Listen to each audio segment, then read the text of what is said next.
What up YouTube, it's your boy ProfessorStix and I'm back again with another Call of Duty Warzone video. Today we're going to be comparing the best long distance assault rifles in Warzone. We'll be looking at the Kilo and the GRAU. We'll be comparing the stats, looking at the best attachments, we'll look at the best recoil pattern, and we'll figure out finally which is the best long distance assault rifle. If this is your first time here, make sure you hit that subscribe button. I make Warzone tips and tricks videos and I compare the best weapons in Warzone so you can rise to the top. Let's get into it. Now, when we're looking at the mechanical stats for the Kilo and the GRAU, the ADS speed is 238 milliseconds compared to the GRAU, which is 221 milliseconds. The movement speed for the Kilo is 4.659 meters per second and the GRAU comes in at 4.78 meters per second. The reload speed for the Kilo is 2.36 seconds and the GRAU is 2.15 seconds. The rate of fire for the Kilo is 751 rounds per minute and the rate of fire for the GRAU is 730 rounds per minute. So pretty comparable in all aspects here,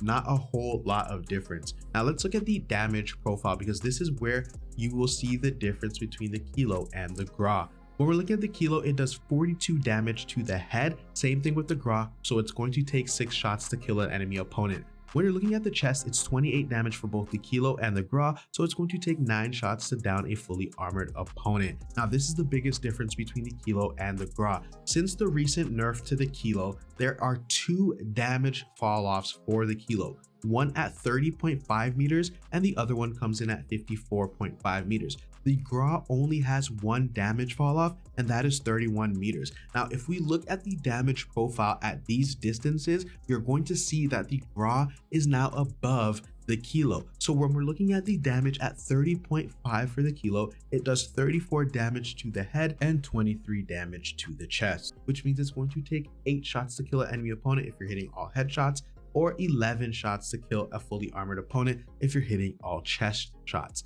Now for the GRAU, it's 33 damage to the head and 22 damage to the chest, which means it's going to take 8 shots to the head or 12 shots to the chest. Now when we look at the Kilo's second damage fall off at 54.5 meters, it does 27 damage to the head and 18 damage to the chest, which means it's going to take 10 shots to kill a fully armored opponent if you are hitting all of your headshots, or it's going to take 14 shots to down a fully armored opponent if you're hitting all of your chest shots. Now, this is a big difference because the GRAU doesn't have that second damage fall off. And so when you look at the damage range, and yes, you can extend the damage range with attachments like the monolithic suppressor and adding the longest barrel, which I'll show you guys in the attachments. But the bottom line is that when you hit that second drop off for the Kilo, the time to kill rises over 1 second. So when you're hitting all of your chest shots, or if you're hitting any other parts of the body other than the head, your time to kill is going to be over 1 second. Now, if we look at the GRAU, the time to kill is still below 1 second. And if you hit in 1 to 3 headshots at that range, let's say 54.5 meters, anything outside of 31 meters, which is the only damage drop off for the GRAU, you're still going to have a TTK below 800 milliseconds. That is a 200 millisecond difference, which is enough to decide the long range AR battle. All right, so let's look at the time to kill in the optimum range for the Kilo, which is within 30.5 meters. For the Kilo, it is going to take 639 milliseconds to down a fully armored opponent. If you mix in 2 or 3 headshots, you can now bring that time to kill down to 559 milliseconds.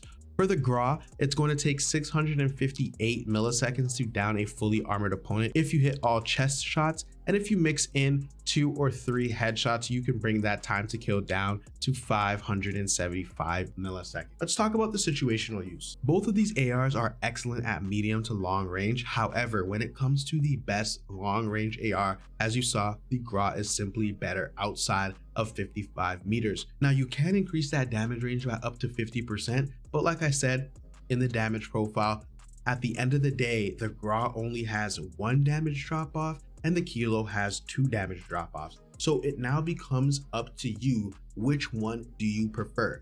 For me, I like the Kilo because I have grown accustomed to the recoil pattern. I've been using this for multiple seasons, and so I'm very used to the Kilo. However, the recoil pattern is very manageable for both of these weapons, so it is excellent for new players. These ARs are not for the aggressive playstyle because of its overall slower TTK at close to medium range.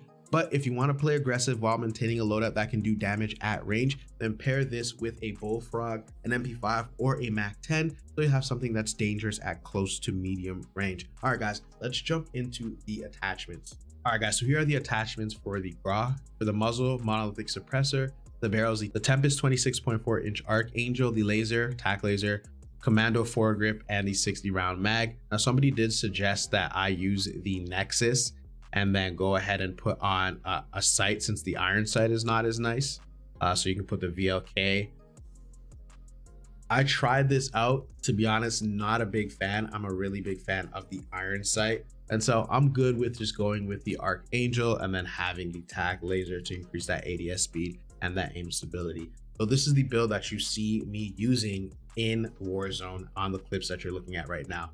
Look at the kilo. Okay, we got the monolithic suppressor, we got the Prowler barrel, we got the Corp Combat hollow sight, and then I put the blue dot on it. If you don't have the blue dot, you're gonna wanna go with the VLK optic, Commando foregrip, and 60 round mag. So this is the loadout you see me using in the clips, and this absolutely still beams even with the damage range nerf. All right, guys, let's get into the recoil pattern. As you can see here, the recoil pattern for the GRAU and the Kilo are very simple. I'm not gonna really get too much into it. All I can say is that the Kilo has less vertical recoil than the GRAU, which is going to help a little bit. But because the Kilo is a very stable weapon, you can see how tight the spread is. You are going to beam with the Kilo at all distances, whereas with the GRAU, there is going to be a little bit of a learning curve handling the recoil at further distances because of the recoil pattern spread. These are my final thoughts on the GRAU and the Kilo. The GRAU definitely beats the Kilo when it comes to the best long distance AR.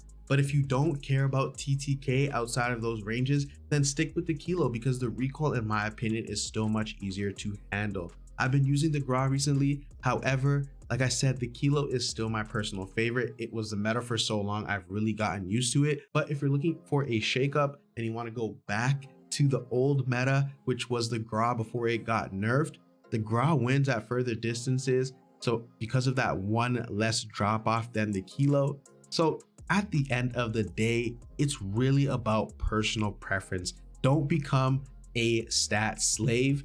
Use the weapon that you feel beams the most in your hands. All right, guys, that's it for me. If you learned something new and you like the video, make sure you hit that like button. Also, make sure to check that you are subscribed. Make sure that red button is showing up gray. All right, guys, as always, make sure you drop into Verdansk and frag out.